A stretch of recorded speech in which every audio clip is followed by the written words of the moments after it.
أشهد أن لا إله إلا الله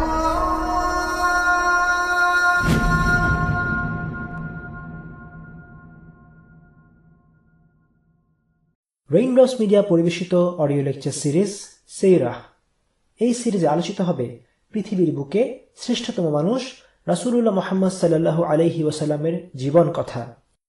ইন্নাল হামদালিল্লাহি ওয়াসসালাতু ওয়াসসালামু আলা রাসূলিল্লাহি ওয়া আলা আলিহি ওয়া আসহাবিহি ওয়া সাল্লামা তাসলিমান কাসীরান মাজিদান ইলা ইয়াউমিদ্দিন, আম্মা বা'দ। মাক্কি জীবনের 10ম বছরকে বলা হয় আমুল হুজন বা দুঃখের বছর।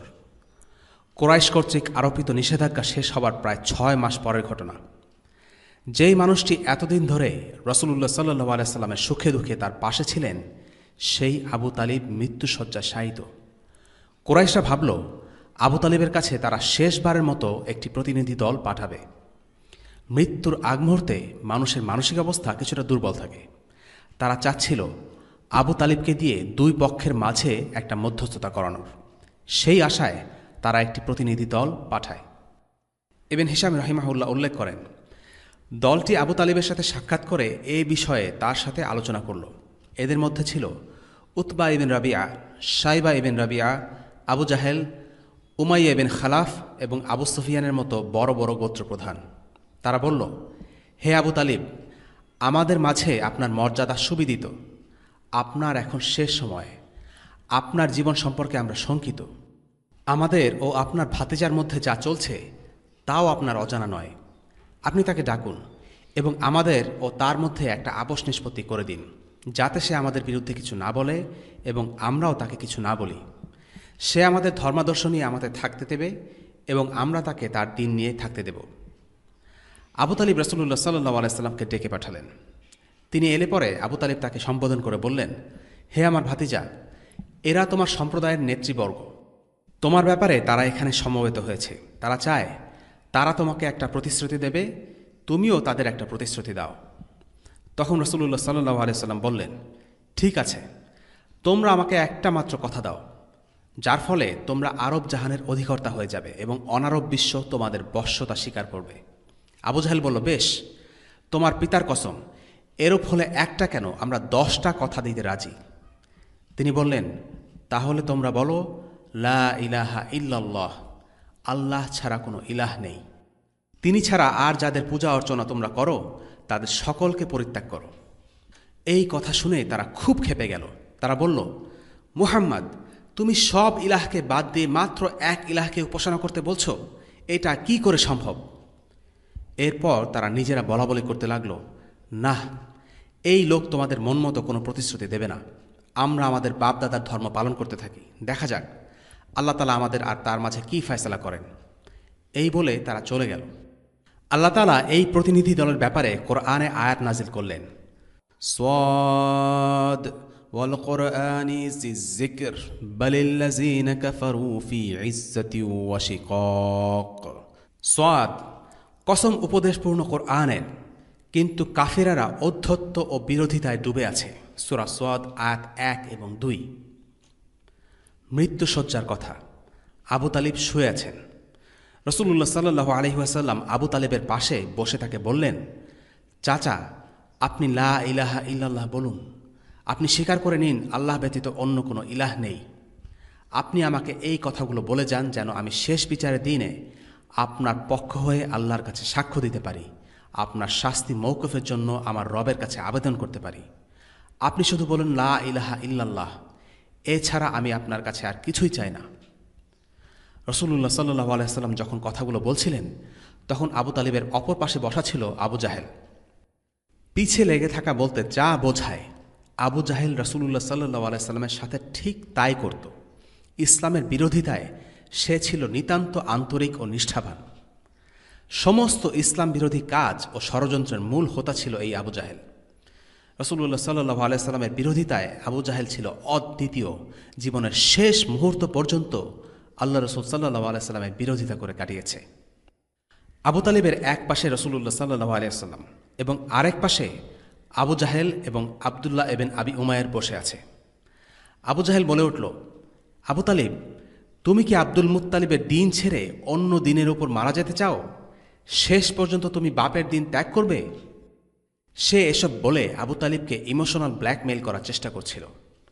রাসূলুল্লাহ সাল্লাল্লাহু আলাইহি ওয়াসাল্লাম যতই আবু তালেবকে লা ইলাহা ইল্লাল্লাহ বলার জন্য অনুরোধ করতে লাগলেন, আবু জাহেল ততই বাধা দিতে লাগল। আবু তালিব তার জীবনের শেষ কথা বলার আগ পর্যন্ত এভাবে চলতে থাকল। অবশেষে আবু তালিব বললেন, আমি আমার পিতা আব্দুল মুত্তালিবের দিনের উপরই শেষ নিঃশ্বাস ত্যাগ করব। এইটিই ছিল মৃত্যুর আগে তার শেষ কথা। আবু তালিব মারা গেলেন। রাসূলুল্লাহ সাল্লাল্লাহু আলাইহি ওয়াসাল্লাম বললেন, আমি আল্লাহর কাছে তার জন্য ক্ষমা প্রার্থনা করে যাব, কিন্তু আল্লাহ তাআলা তাকে এরূপ করতে নিষেধ করলেন।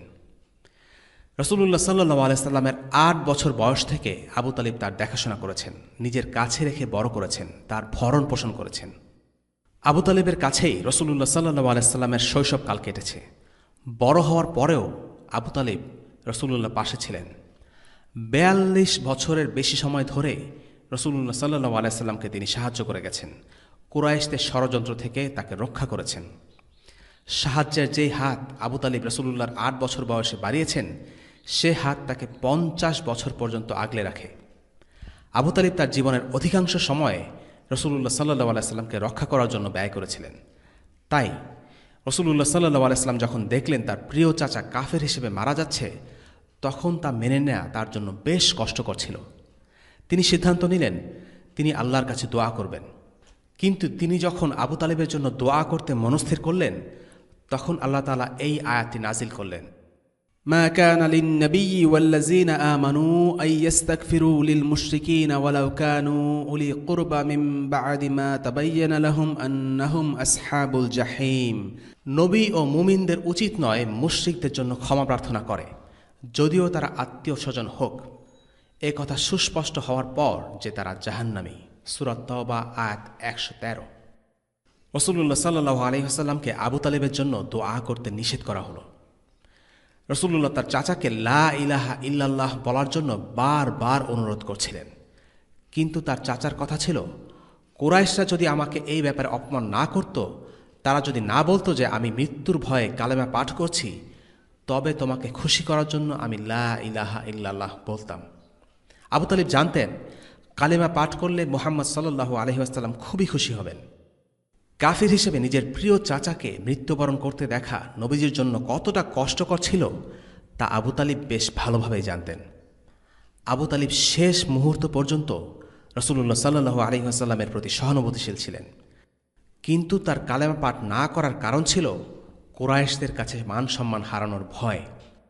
তখন আল্লাহ তাআলা এই আয়াতটি নাজিল করেন, ইন্নাকা লা তাহদি মান আহবাবতা ওয়ালাকিন্নাল্লাহা ইয়াহদি মান ইয়াশা ওয়া হুয়া আ'লামু বিল মুহতাদিন। আপনি যাকে ভালোবাসেন তাকে সৎ পথে আনতে পারবেন না, তবে আল্লাহ তাআলাই যাকে ইচ্ছা সৎ পথে আনয়ন করেন। কে সৎ পথে আসবে সে সম্পর্কে তিনিই ভালো জানেন। সূরা কসাস আয়াত ৫৬। হিদায়াত শুধুমাত্র আল্লাহর হাতে। কে হেদায়েত পাবে তা শুধু তিনিই নির্ধারণ করেন। এমনকি রাসূলুল্লাহরও এই ব্যাপারে কিছুই করা ছিল না। তার কাজ ছিল কেবল আল্লাহর বাণী মানুষের কাছে পৌঁছে দেয়া। কিন্তু কারা আল্লাহ তাআলার হিদায়াতপ্রাপ্ত হবে তার উপর রাসূলুল্লাহ সাল্লাল্লাহু আলাইহি সাল্লামের কোনো হাত ছিল না। কোনো ব্যক্তির অন্তরকে পরিবর্তন করার ক্ষমতা শুধুমাত্র আল্লাহর হাতেই রয়েছে। কোনো মানুষের পক্ষে সেটা সম্ভব নয়। এই কারণে ঈমান আনার ব্যাপারে কারো উপর কোনো ধরনের জবরদস্তি বা বাধ্যবাধকতা ইসলাম সমর্থন করে না। আল্লাহ তাআলা বলেন, লা ইকরাহা ফিদ-দীন قد تبين الرشد من الغي فمن يكفر بالطاغوت ويؤمن بالله فقد استمسك بالعروة الوثقى لا انفصام لها والله سميع عليم। দিন গ্রহণের ব্যাপারে কোনো জবরদস্তি নেই। নিঃসন্দেহে হিদায়াত গুমরাহি থেকে পৃথক হয়ে গেছে। অতএব যে ব্যক্তি তাগুতকে অস্বীকার করে এবং আল্লাহর প্রতি ঈমান আনে, সে এমন রজ্জুকে আঁকড়ে ধরল যা কখনো ছিন্ন হবার নয়, আর আল্লাহই সব শোনেন এবং জানেন। সূরা বাকারা আয়াত ২৫৬। ঈমান হলো অন্তরের ব্যাপার, আর মানুষ অন্তরকে নিয়ন্ত্রণ করতে পারে না। কারো অন্তরে কোনো কিছু জোর করে চাপিয়ে দেওয়া যায় না। সুতরাং কে কোন ধর্ম গ্রহণ করবে সে ব্যাপারে প্রত্যেককে স্বাধীন ইচ্ছাশক্তি দেয়া হয়েছে, আর এই ইচ্ছাশক্তিকে কে কিভাবে ব্যবহার করল তার জন্য সবাইকে আল্লাহ তাআলার সামনে জিজ্ঞাসাবাদ করা হবে। তবে এই স্বাধীনতা অমুসলিমদের জন্য, মুসলিমদের জন্য নয়। একজন অমুসলিমকে ইসলাম গ্রহণে বাধ্য করা যাবে না। তবে কেউ যদি একবার ইসলাম গ্রহণ করে ফেলে তাহলে তার জন্য ইসলাম ত্যাগ করার কোনো স্বাধীনতা নেই। ইসলামের রিদ্দা অর্থাৎ দ্বীন ইসলাম ত্যাগ করার শাস্তি হচ্ছে মৃত্যুদণ্ড। কেন মৃত্যুদণ্ড সে ব্যাপারে পরবর্তী কোনো এক পর্বে আলোচনা করা হবে ইনশাআল্লাহ। আবু তালিবের বিষয়টি নিঃসন্দেহে ট্র্যাজিক। এই লোকটি আল্লাহ রসুল সাল্লাল্লাহু আলাইহি সাল্লামের দুনিয়াতে সবচেয়ে বড় সহযোগী হয়েও জাহান্নামে প্রবেশ করবে। কিন্তু তার এই ভালো কাজ যা সে নবীজির জন্য করেছে তা কি কোনো কাজে আসবে না? এই ব্যাপারে আল বিদায়া ওয়ান নিহায়াতে একটি হাদিস আছে। সেখানে বলা হয়েছে, আব্বাস ইবিন আব্দুল মুত্তালিব রাসূলুল্লাহ সাল্লাল্লাহু আলাইহি সাল্লামকে বলেছিলেন, আপনার চাচা আবু তালিব তো আপনাকে রক্ষা করতেন এবং আপনার জন্য অন্যান্য কুরাইশদের বিরাগভাজন হয়েছেন। আপনি তার কতটুকু উপকার করতে পেরেছেন? উত্তরে রাসূলুল্লাহ সাল্লাল্লাহু আলাইহি সাল্লাম বললেন, তিনি এখন জাহান্নামের উপরের স্তরে রয়েছেন। আমি না থাকলে তিনি জাহান্নামের গভীরতম নিম্ন স্তরে থাকতেন। ইমাম মুসলিম রাহিমাহুল্লাহ উক্ত হাদিস আব্দুল মালিক ইবিন ওমাইর থেকে তার সহিহ গ্রন্থে উদ্ধৃত করেছেন। আবু সাঈদ ইবনে আল খুদরি রাদিয়াল্লাহু আনহু থেকে বর্ণিত, তিনি রাসূলুল্লাহ সাল্লাল্লাহু আলাইহি সাল্লামকে বলতে শুনেছেন, তার নিকট তার চাচার কথা আলোচনা হচ্ছিল। তখন তিনি বলেছেন, আশা করি কিয়ামতের দিনে আমার সুপারিশ তার উপকারে আসবে। ফলে তাকে আগুনের উপরের স্তরে রাখা হবে, যাতে তার পায়ের গিঁট পর্যন্ত আগুন থাকবে। তাতে তার মাথার মগজ টকবক করে ফুটতে থাকবে। এটি সহিহ বুখারীর ভাষ্য। এক বর্ণনায় আছে, তাতে তার মগজের মূল অংশ ফুটতে থাকবে। ইমাম মুসলিম বলেন, ইবনে আব্বাস রাদিয়াল্লাহু আনহু থেকে বর্ণিত, রাসূলুল্লাহ সাল্লাল্লাহু আলাইহি সাল্লাম বলেছেন, জাহান্নামের সবচেয়ে হালকা ও সহজ আযাব ভোগ করবেন আবু তালিব। তাকে আগুনের 2টো পাদুকা পরানো হবে, তাতে তার মাথায় মগজ টকবক করে ফুটতে থাকবে। যাই হোক, আবু তালিবের মৃত্যুতে যখন নবী সাল্লাল্লাহু আলাইহি সাল্লাম শোকাহত, তার মাত্র 2 মাস পরে মারা গেলেন তার স্ত্রী খাদিজা। এক মৃত্যুশোক কাটিয়ে উঠতে না উঠতেই আরেকটি ধাক্কা। প্রিয়তমা স্ত্রীর মৃত্যুর মতো আরও একটি দুঃখময় ঘটনার মুখোমুখি হতে হয় আমাদের প্রিয় নবী মুহাম্মদ সাল্লাল্লাহু আলাইহি ওয়াসাল্লামকে। তাই এই বছরকে বলা হয় দুঃখের বছর, শোকের বছর। এই বছরটি ছিল তার জীবনের সবচেয়ে কষ্টকর বছর, কারণ ওই সময় তিনি তার জীবনের সবচেয়ে গুরুত্বপূর্ণ ও প্রিয় 2 জন মানুষকে হারিয়েছেন।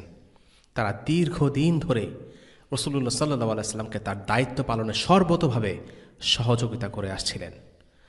খাদিজা রাসূলুল্লাহ সাল্লাল্লাহু আলাইহি সাল্লামকে যেমন মানসিকভাবে সমর্থন জুগিয়েছেন, ঠিক তেমনি নিজের ব্যবসার মাধ্যমে অর্জিত অর্থ দিয়ে তাকে সাহায্য করেছেন। অন্যদিকে আবু তালিব রাসূলুল্লাহ সাল্লাল্লাহু আলাইহি সাল্লামকে কুরাইশদের অত্যাচার ও ষড়যন্ত্র থেকে বাঁচানোর চেষ্টা করেছেন এবং তাকে নিরাপত্তা প্রদান করেছেন। যে 2 জন মানুষ সুখে দুঃখে বিপদে আপদে তার পাশে দাঁড়িয়েছিলেন, তাকে সমর্থন দিয়েছিলেন, তারা হঠাৎ করে চলে গেলেন এই দুনিয়া থেকে। শুধু তাই নয়, সেই বছরে কুরাইশদের ইসলাম বিরোধিতার মাত্রাও বেড়ে গিয়েছিল। আবু তালিব যতদিন বেঁচে ছিলেন ততদিন রাসূলুল্লাহ সাল্লাল্লাহু আলাইহি সাল্লাম তেমন কোনো গুরুতর প্রতিবন্ধকতা ছাড়াই ইসলাম প্রচার করতে পেরেছিলেন। কিন্তু আবু তালিবের মৃত্যুর পর রাসূলুল্লাহ সাল্লাল্লাহু আলাইহি সাল্লামের পক্ষে আগের মতো দাওয়াতের কাজ চালানো কঠিন হয়ে পড়ে। কুরাইশদের বিভিন্ন কটূক্তি ও অত্যাচারে জর্জরিত হয়ে তিনি যখন ক্লান্ত অবস্থায় বাড়ি যেতেন, তখন তার পাশে থাকতেন খাদিজা রাদিয়াল্লাহু আনহা। তিনি তাকে সাহস ও স্বস্তি দিয়েছেন। জীবনের কঠিনতম মুহূর্তগুলোতে রাসূলুল্লাহ সাল্লাল্লাহু আলাইহি সাল্লাম তার প্রিয় স্ত্রীকে পাশে পেয়েছিলেন। কিন্তু খাদিজার মৃত্যুর পর তিনি একেবারেই একা হয়ে পড়েন। খাদিজার মৃত্যুর পর প্রায় 2-3 বছর রাসূলুল্লাহ সাল্লাল্লাহু আলাইহি সাল্লাম বিয়ে করেননি। তখন তিনি বেশ কঠিন সময়ের মধ্যে ছিলেন। তো কেন এই পরিস্থিতিতে রাসূলুল্লাহ সাল্লাল্লাহু আলাইহি সাল্লামকে পড়তে হলো? এই প্রশ্নের উত্তরে কেউ কেউ বলেন, একসাথে এতগুলো ঘটনা ঘটার পেছনে আল্লাহ তাআলা হিকমা রয়েছে। তা হলো, মুসলিমরা যেন আল্লাহ তাআলার উপর ভরসা করতে শেখে। আল্লাহ চেয়েছেন ইসলামের আহ্বানকে ছড়িয়ে দেওয়ার জন্য মুসলিমরা যেন আবু তালিব বা খাদিজার দিকে চেয়ে না থাকে, বরং তারা যেন এই সংগ্রামে কেবল আল্লাহর উপর ভরসা ও আল্লাহর সাহায্যের দিকে চেয়ে থাকতে শেখে। সেই কারণেই আল্লাহ তাআলা নবীজিকে এমন এক কঠিন পরিস্থিতির মুখোমুখি করেন যে পরিস্থিতিতে তাকে সাহায্য করার কেউ ছিল না। এখন আবু তালিবের মৃত্যু থেকে আমরা কি কি শিক্ষা পেতে পারি, কয়েকটা পয়েন্ট উল্লেখ করতে চাই। 1, আবু তালিবের ট্র্যাজিক পরিণতি থেকে আমাদের জন্য সবচেয়ে বড় শিক্ষা হলো, নিজেদের পূর্বপুরুষদের অন্ধ আনুগত্য এবং ভক্তি আমাদের ক্ষতির কারণ হতে পারে। সমাজের প্রচলিত রীতিনীতির ব্যাপারে আমাদেরকে অনেক সতর্ক থাকতে হবে। সে সময়ে বাপদাদার নামে প্রচলিত যে কোনো কিছু মানুষ বিনা বাক্য ব্যয়ে মেনে নিত। এখনকার মুসলিম সমাজেও এই অন্ধ অনুসরণের ছাপ রয়ে গেছে। আমাদের বাঙালি সমাজে প্রায় দেখা যায় সংস্কৃতি ও ঐতিহ্যের নামে এমন সব প্রথা ও আচার অনুষ্ঠান পালনের রীতি চলে এসেছে যেগুলো ইসলামের সাথে পুরোপুরি সাংঘর্ষিক। নববর্ষ এবং নববর্ষকে কেন্দ্র করে যত অনুষ্ঠান এর সবচেয়ে বড় উদাহরণ। আল্লাহ তাআলা মুসলিমদের জন্য ইসলামকে দিন হিসেবে নির্ধারণ করেছেন। কাজেই যা কিছু ইসলামের সাথে সাংঘর্ষিক তা একজন মুসলিম পরিত্যাগ করবে, যদিও সেটা তার সংস্কৃতির হাজার বছরের অবিচ্ছেদ্য অংশ হয়। একজন মুসলিম আনুগত্য করবে কেবল আল্লাহ এবং তার রসুলের।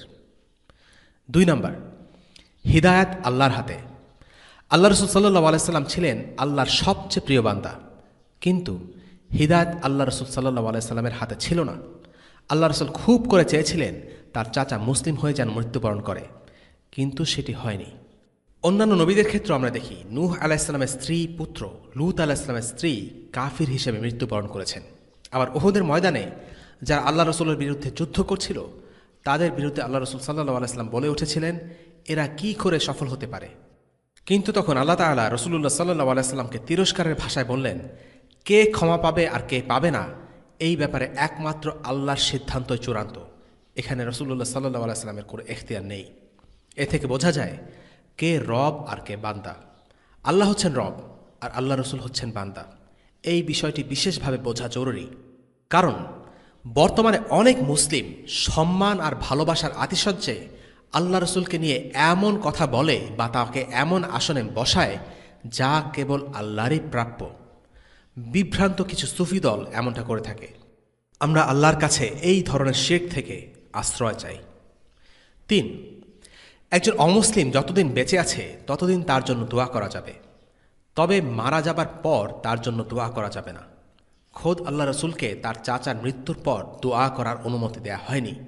সেক্ষেত্রে আমরা কি করে স্টিফেন হকিং বা মাদার তেরেসা মারা গেলে আমরা বলছি rest in peace? Rest in peace এক ধরনের দোয়া। কেউ মারা যাওয়ার পর আমরা যদি বলি রেস্ট ইন পিস, তাহলে আমরা তার জন্য শান্তি কামনা করছি। বিষয়টি বর্তমানে এতই সস্তা এবং ডালভাত হয়ে গেছে যে খোদ কোনো ইসলাম বিদ্বেষীও যদি মারা যায় আমরা বলছি রেস্ট ইন পিস।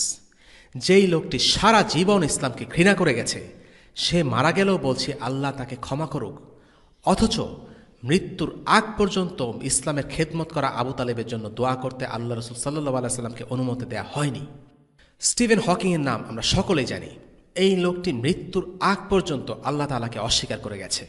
বাহ্যত সে একজন কাফির, একজন নাস্তিক হিসেবে মারা গেছে। মৃত্যুর কয়েক বছর আগে সে বলে গেছে স্রষ্টা থাকা জরুরি নয়। যেই লোকটি আল্লাহকে অস্বীকার করত তার জন্য আল্লাহর কাছে দোয়া করা যে অযৌক্তিক, হাস্যকর এবং অর্থহীন একটা ব্যাপার, সেটা বোঝার জন্য কোরআনের আয়াতের প্রয়োজন নেই। আমরা মুতঈম ইবনে আদির ঘটনা উল্লেখ করেছি, কিভাবে তিনি মুসলিমদের সাহায্য করেছিলেন। তাইফের ঘটনার পরে রাসূলুল্লাহ সাল্লাল্লাহু আলাইহি সাল্লামকে আশ্রয় দিয়েছিলেন। বদরের যুদ্ধে মুসলিমরা জয়ী হওয়ার পর কিছু মুশরিকদের আটক করে।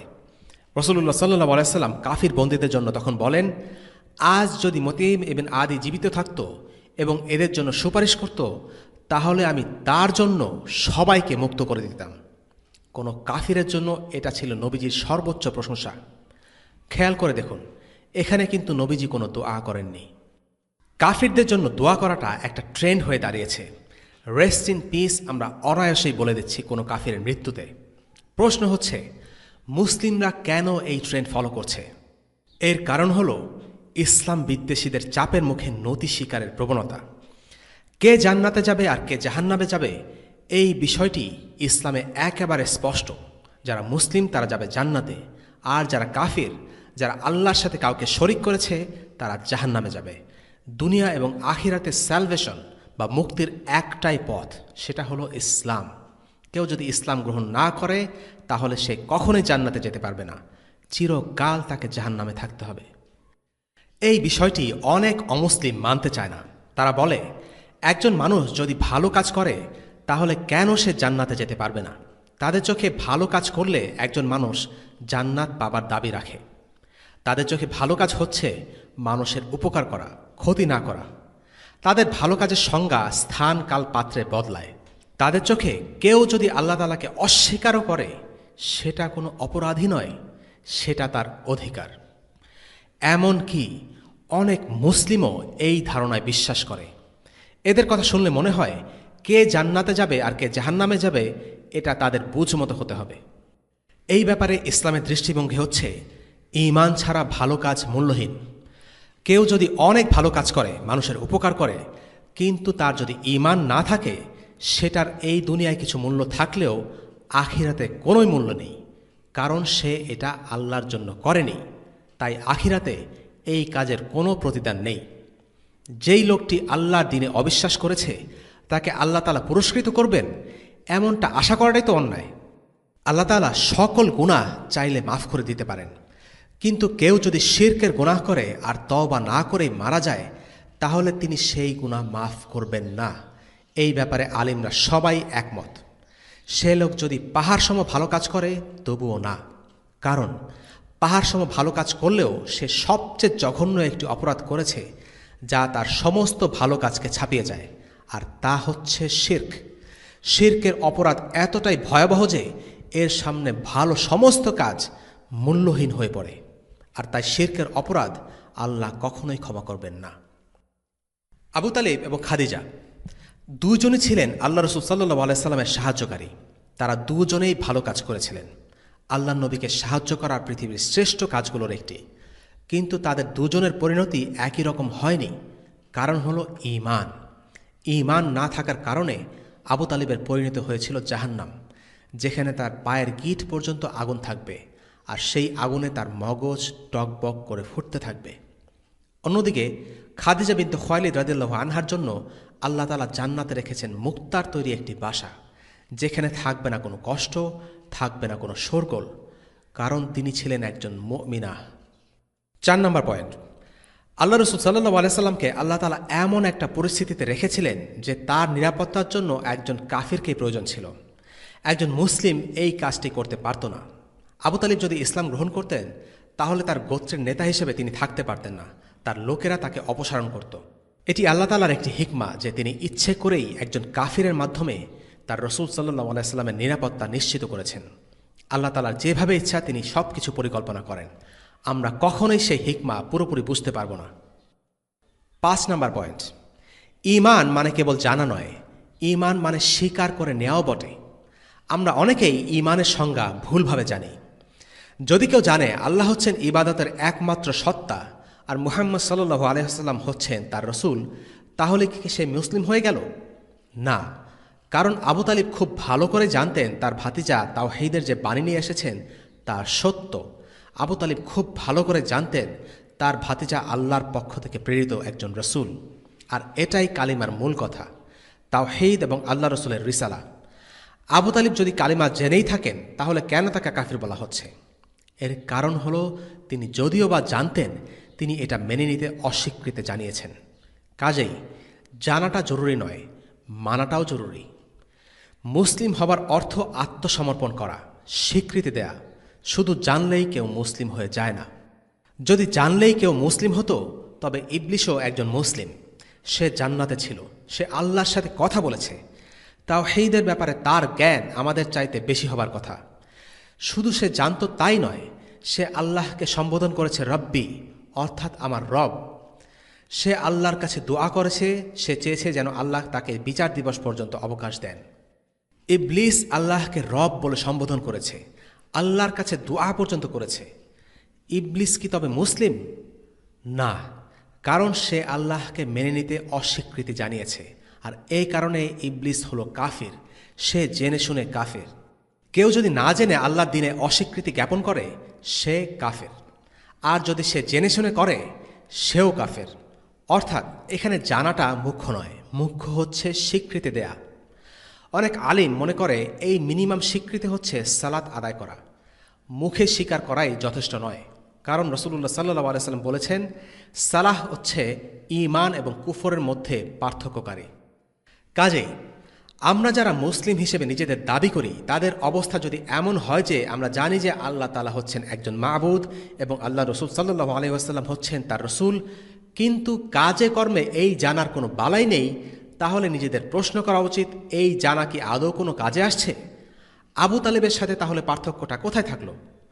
আবু তালেবের এই ট্র্যাজেডি সেই সব মুসলিমদের জন্য একটি সতর্কবাণী যারা মুসলিম হিসেবে দাবি করে কিন্তু ইসলামের একটি হুকুমও পালন করে না। 6 নাম্বার, তাকওয়া বা আল্লাহর ভয় একজন মুসলিমকে ঈমানের উপর দৃঢ় রাখে। আবু তালিব কেন মুসলিম হননি? এর কারণ তিনি নিজেই বলেছেন, তা হচ্ছে লোকলজ্জা। আজকাল আমরা মুসলিমরা ঠিক একই অজুহাতে ইসলামের অনেক হুকুম পরিত্যাগ করে চলেছি। সালাত আদায় ঢিলেমি করছি, দাড়ি রাখছি না বা হিজাব করছি না, হারাম উপায়ে অর্থ কামানো ত্যাগ করছি না। কিসের কারণে? মানুষ কি বলবে সেই ভয়ে। মানুষ কি বলবে এর অপর নাম হচ্ছে লোকলজ্জা, যে কারণে আবু তালিব ইসলাম গ্রহণ করেননি। আমরা যদি মানুষের ভয়ে, সমাজের ভয়ে ইসলামের হুকুমগুলো উপেক্ষা করতে থাকি, তাহলে একদিন এমনও হতে পারে মানুষের ভয়ে, সমাজের চাপে আমরা ইসলামকেই ত্যাগ করে বসেছি। এমনটা হচ্ছেও। আমাদের সেই দিনের কথা স্মরণ করা উচিত যেদিন এই মানুষ, এই সমাজ, এই পৃথিবীর সমস্ত শক্তি আল্লাহর ভয়ে তটস্থ থাকবে। ভয় পাবার একমাত্র যোগ্য সত্তা হচ্ছেন আল্লাহ। কাজেই এই দুনিয়াতে আল্লাহকেই ভয় করা উচিত, মানুষকে নয়। এবং সবশেষে 7 নাম্বার, সৎসঙ্গের বিষয়টা খুব জরুরি। আবু তালিব কাদের সংসর্গে থাকতেন? আবু জাহেল, ওয়ালিদ ইবনে মুগীরা ইত্যাদি ইসলাম বিদ্বেষী লোকদের সাথে। এই লোকগুলোর চাপে শেষ পর্যন্ত তার ইসলাম গ্রহণ করাই হলো না। এটা হচ্ছে অসৎসঙ্গের মারাত্মক পরিণতি। আমরা যদি খারাপ মানুষদের সাথে থাকি, তাহলে তাদের বদভ্যাস, কুচিন্তা, ভ্রান্ত বিশ্বাস আমাদেরকেই প্রভাবিত করবে, যা আমাদের দিনের জন্য ক্ষতি ছাড়া আর কিছুই বয়ে আনবে না। রাসূলুল্লাহ সাল্লাল্লাহু আলাইহি ওয়াসাল্লাম একটি হাদিসে বলেছেন, একজন মানুষ তার বন্ধুর ধর্ম অনুসরণ করে। সুতরাং কাদের সংসর্গে আমরা থাকছি, কাদের সাথে দৈনন্দিন জীবনে মেলামেশা করছি, সেটা খুবই একটা জরুরি জিনিস। আবু তালেবের মৃত্যুর সাথে সাথে রাসূলুল্লাহ সাল্লাল্লাহু আলাইহি ওয়াসাল্লাম তার নিরাপত্তার ঢালটি হারিয়ে ফেলেন। আবু তালেবের অনুপস্থিতির সুযোগে কুরাইশরা তাদের অত্যাচার, নির্যাতনের মাত্রা আরও বাড়িয়ে দেয়। কারণ আবু তালেবের জন্য তারা অনেক কিছু চাইলেও করতে পারছিল না। কিন্তু এখন সেই সমস্যা নেই। তারা এমন সব পন্থা বেছে নেয় যা আবু তালেবের জীবদ্দশায় করার কথা ভাবতেও পারেনি। যেমন কুরাইশের এক লোক এসে রাসূলুল্লাহ সাল্লাল্লাহু আলাইহি ওয়াসাল্লামের মুখে মাটি ছুঁড়ে মারে। ধূলি ধূসরিত অবস্থায় রাসূলুল্লাহ সাল্লাল্লাহু আলাইহি ওয়াসাল্লাম যখন ঘরে ফিরে এলেন, তখন তাকে দেখে ফাতিমা রাদিয়াল্লাহু আনহা কান্নায় ভেঙে পড়েন। রাসূলুল্লাহ সাল্লাল্লাহু আলাইহি ওয়াসাল্লাম তাকে বলেন, কেঁদো না মা, নিশ্চয়ই আল্লাহই তোমার বাবাকে রক্ষা করবেন। আবু তালিব মারা যাবার আগে কুরাইশরা আমাকে কষ্ট দিতে সাহস করত না, কিন্তু এখন তারা সেসব শুরু করেছে। আমরা এর আগের একটি পর্বে রাসূলুল্লাহ সাল্লাল্লাহু আলাইহি ওয়াসাল্লামের উপর কুরাইশদের অত্যাচারের কিছু কাহিনী উল্লেখ করেছি। যেমন রাসূলুল্লাহ সাল্লাল্লাহু আলাইহি ওয়াসাল্লাম সালাতরত অবস্থায় তার উপর নারী ভুঁড়ি চাপিয়ে দেওয়া হয়, তার গলায় ফাঁস লাগিয়ে চেপে ধরা হয়। অনেকে মনে করে এই ঘটনাগুলো ঘটেছিল আবু তালিবের মৃত্যুর পর। কেননা আবু তালিব যতদিন বেঁচে ছিলেন ততদিন কুরাইশরা এই ধরনের কাজ করতে সাহস করার কথা নয়। আল্লাহই ভালো জানেন। তবে পরিস্থিতি একটু ভালো হবার দিকে মোড় নিয়েছিল যখন আবু লাহাব আল্লাহ রাসূল সাল্লাল্লাহু আলাইহি ওয়াসাল্লামের প্রতি কিছুদিন সহানুভূতি দেখায়। তবে সেটা বেশি দিন স্থায়ী হয়নি।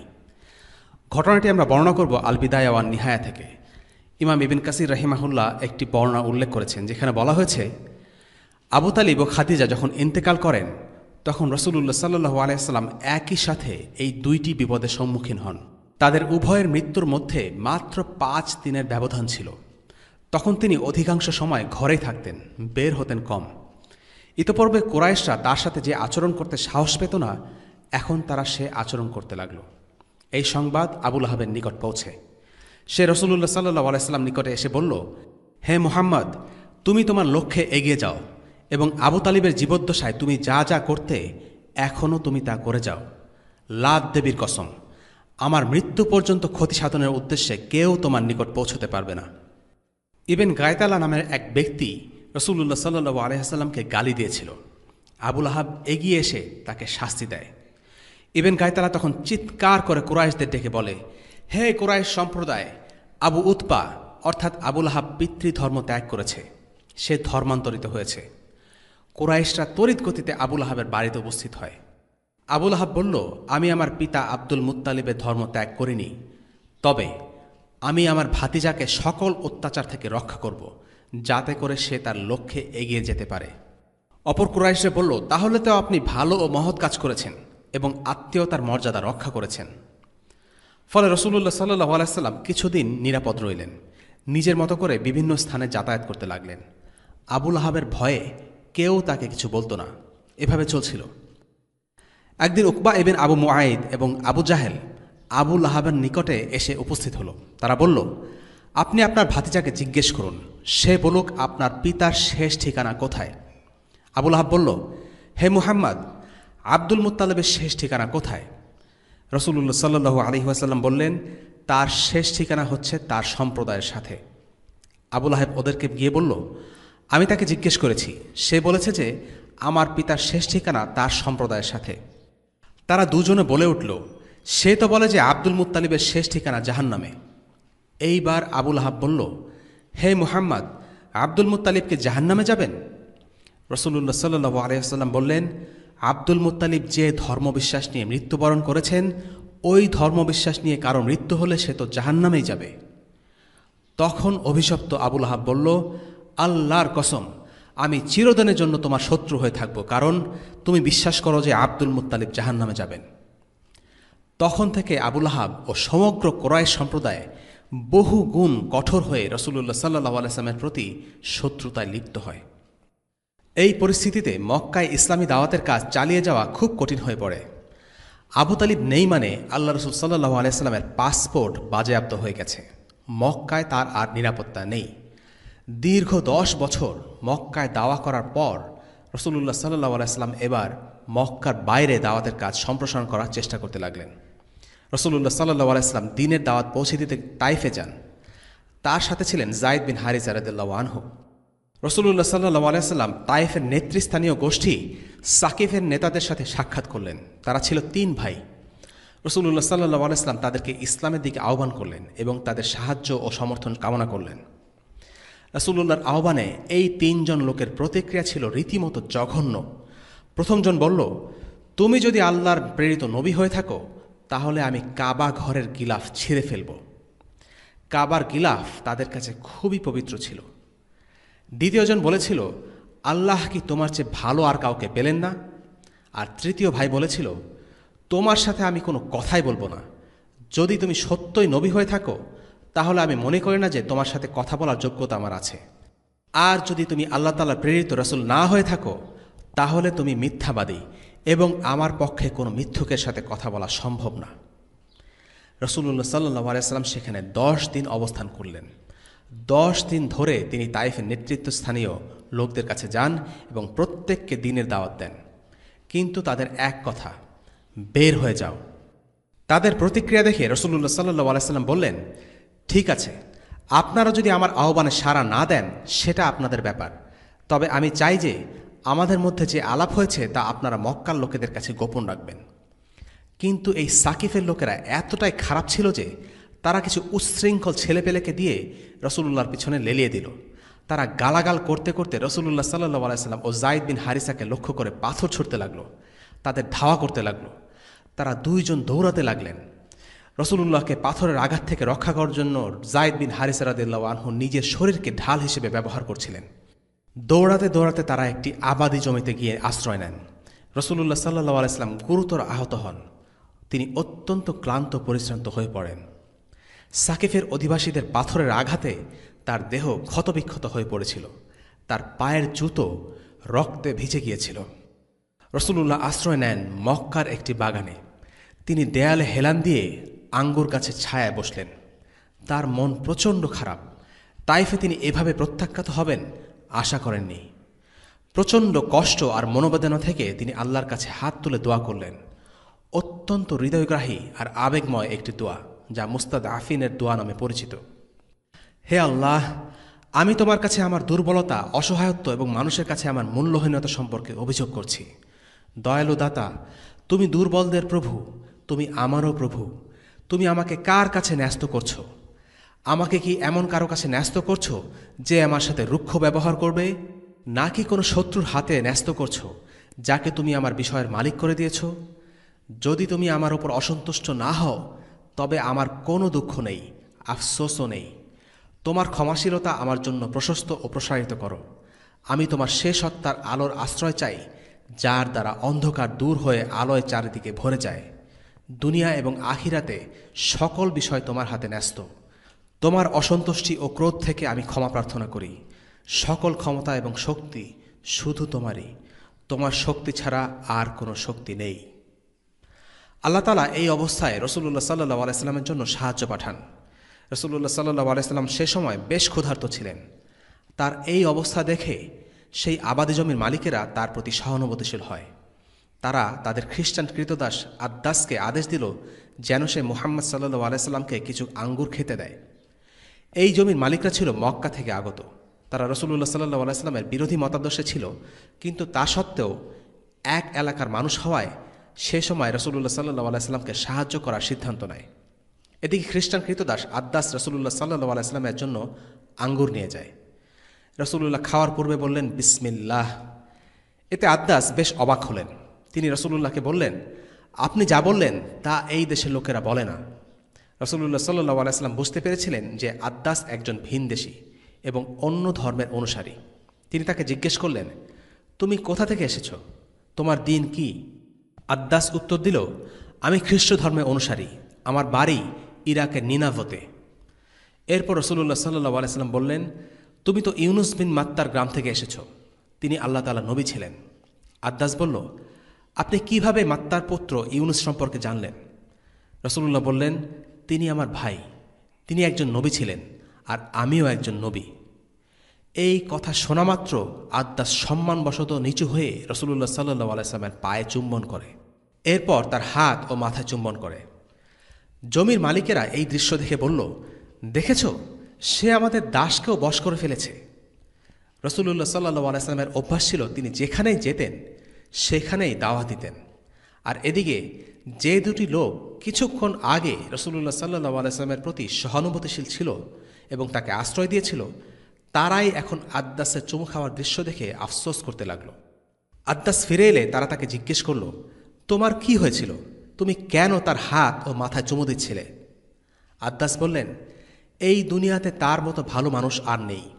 তিনি আমাকে এমন কিছু বলেছেন যা একজন নবী ছাড়া কোনো সাধারণ মানুষের পক্ষে জানা সম্ভব নয়। তখন ওই দুজন লোক তাকে বলল, তুমি তার কথায় নিজের দিন ত্যাগ করো না। তোমার দিন তার দিনের চেয়ে উত্তম। জমির মালিক এই লোকগুলো খ্রিস্টান ছিল না। খ্রিস্টান ধর্ম সম্পর্কে তাদের কোনো ধারণাই ছিল না, কিন্তু তাদের মনে ইসলাম বিদ্বেষ এতটাই প্রবল ছিল যে তারা মানুষকে ইসলাম থেকে দূরে সরিয়ে রাখার জন্য যা খুশি তা বলতো, এমনকি না জেনেও মিথ্যা বলতে দ্বিধা করত না। ইসলামই ছিল তাদের যাবতীয় অ্যালার্জি। রাসূলুল্লাহ সাল্লাল্লাহু আলাইহি সাল্লামের জীবনে তাইফের দিন ছিল সবচেয়ে বিষাদ মাখা দিন। বহুদিন পরের কথা। আয়েশা রাদিয়াল্লাহু আনহা জানতে চাইলেন, ইয়া রাসূলুল্লাহ, উহুদের দিনের চাইতে মারাত্মক কোনো দিন কি আপনার জীবনে আপনি দেখেছেন? রাসূলুল্লাহ সাল্লাল্লাহু আলাইহি সাল্লাম বললেন, হ্যাঁ দেখেছি। সেটি ছিল তাইফের দিন। আমি তাদেরকে দাওয়াত দিয়েছিলাম, কিন্তু তারা গ্রহণ করেনি। আমি ছিলাম মানসিকভাবে প্রচণ্ড বিপর্যস্ত। মাঝপথে এসে দেখি মাথার উপর এক টুকরো মেঘ। ভালোভাবে তাকিয়ে দেখলাম জিবরিল। তিনি আমাকে বললেন, আপনার কওম আপনাকে যা যা বলেছে সবই আল্লাহ তাআলা শুনেছেন। আপনার কাছে পাহাড়ের ফেরেশতাদের পাঠানো হয়েছে। এরপর পাহাড়ের ফেরেশতারা আমাকে সালাম জানালেন এবং বললেন, ইয়া আল্লাহ রসুল, আপনি যদি চান ওদেরকে 2 পাহাড়ের মধ্যে পিষে দেব। আমি বললাম, না, আমি আশা করি আল্লাহ তাআলা তাদের বংশধরদের মধ্যে এমন মানুষ সৃষ্টি করবেন যারা শুধু আল্লাহরই ইবাদত করবে এবং তার সাথে কাউকে শরিক করবে না। আসমান থেকে সাহায্য পেয়ে রাসূলুল্লাহ সাল্লাল্লাহু আলাইহি সাল্লামের মন শান্ত হল। আবার তিনি চলতে শুরু করলেন। থামলেন ওয়াদিয়া নাখলায়। সেখানে তিনি বেশ কিছুদিন অবস্থান করলেন। একদিন তিনি কোরআন তিলাওয়াত করছিলেন। সে এলাকায় ছিল কিছু জিন। তার তিলাওয়াত শুনে তারা মুগ্ধ হয়ে যায়। তারা রাসূলুল্লাহ সাল্লাল্লাহু আলাইহি সাল্লামের কাছে এসে কোরআনের আরও কিছু আয়াত শিখে এবং শেষ পর্যন্ত তারা মুসলিম হয়ে যায়। জিন মানবজাতির মতোই আল্লাহ তাআলার এক সৃষ্টি। আল্লাহ তাআলা তাদেরকেও বুদ্ধিমত্তা দিয়েছেন। তারা মানুষের সাথে এই দুনিয়াতে বাস করে। মানুষের মতো তাদেরও সমাজ ব্যবস্থা আছে। তারা বিভিন্ন জাতিতে বিভক্ত এবং তাদের পরিবার আছে। তারা বিভিন্ন ভাষায় কথা বলে এবং বিভিন্ন ধর্ম অনুসরণ করে। তাদের আর মানুষের মধ্যে পার্থক্য এই যে তারা আগুনের তৈরি আর মানুষ মাটির তৈরি। তারা মানুষদেরকে দেখতে পায়, কিন্তু মানুষ তাদেরকে দেখতে পায় না। এরকম আরও একটি ঘটনা রয়েছে যেখানে জিনরা রাসূলুল্লাহর কাছে এসে ইসলাম গ্রহণ করেছিল। এই ঘটনাটি কোরআনে 2 বার উল্লেখ করা হয়েছে, একবার সূরা জিনে আর একবার সূরা আহকাফে। وَإِذْ صَرَفْنَا إِلَيْكَ نَفَرًا مِنَ الْجِنِّ يَسْتَمِعُونَ الْقُرْآنَ فَلَمَّا حَضَرُوهُ قَالُوا أَنصِتُوا فَلَمَّا قُضِيَ وَلَّوْا إِلَى قَوْمِهِمْ مُنذِرِينَ قالوا يا قومنا إنا سمعنا كتابا أنزل من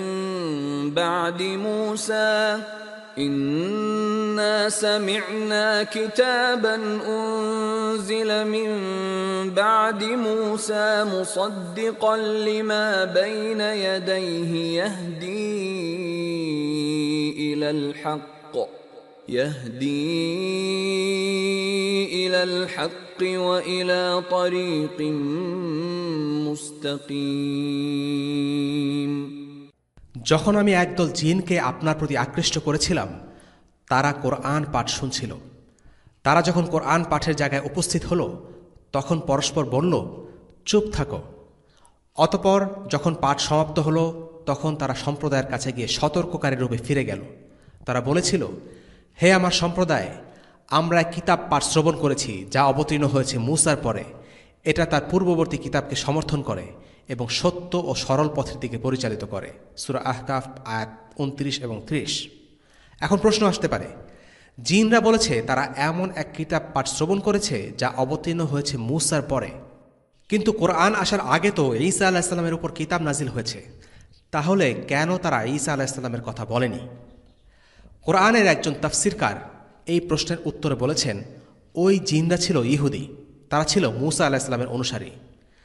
তাই তখন যারা কোরআন তেলাওয়াত শুনতে পেল, তখন তারা বলল যে কোরআন মূসার পরে অবতীর্ণ হয়েছে। সেই মুফাসসির বলেছেন, এই জিনরা ইয়েমেনের অধিবাসী ছিল, আর ইয়েমেনে তখন কিছু সংখ্যক ইহুদি বাস করত। তবে এই আয়াতের ব্যাপারে এটি একমাত্র মত নয়। জিনরা আরও বলল, يا قومنا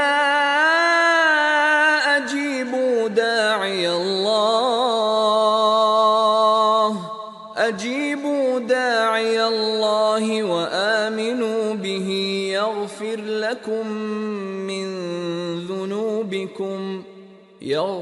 لكم من ذنوبكم ويجركم من عذاب أليم. ومن لا يجب داعي الله فليس بمعجز في الأرض وليس له من دونه أولياء أولئك في ضلال مبين. হে আমার সম্প্রদায়, আল্লাহর দিকে আহ্বানকারীর প্রতি সাড়া দাও এবং তার প্রতি বিশ্বাস স্থাপন করো।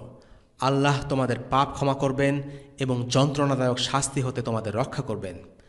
যদি কেউ আল্লাহর দিকে আহ্বানকারীর ডাকে সাড়া না দেয়, তাহলে এই জমিনে আল্লাহকে ব্যর্থ করে দেওয়ার মতো কোনো ক্ষমতাই সে রাখে না, এবং আল্লাহ ছাড়া তাদের কোনো সাহায্যকারী থাকবে না। তারা তো সুস্পষ্ট বিভ্রান্তিতে রয়েছে। সূরা আহকাফ আয়াত 31 এবং 32।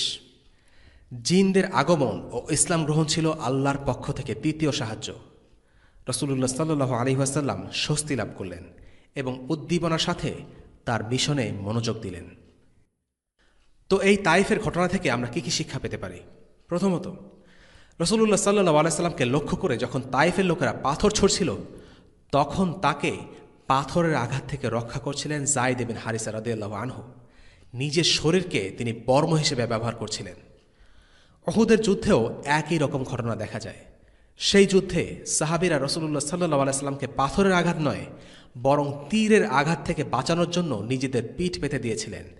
একের পর এক 7 জন সাহাবী তীর বিদ্ধ হয়ে শহীদ হন রাসূলুল্লাহ সাল্লাল্লাহু আলাইহি ওয়াসাল্লামের জন্য।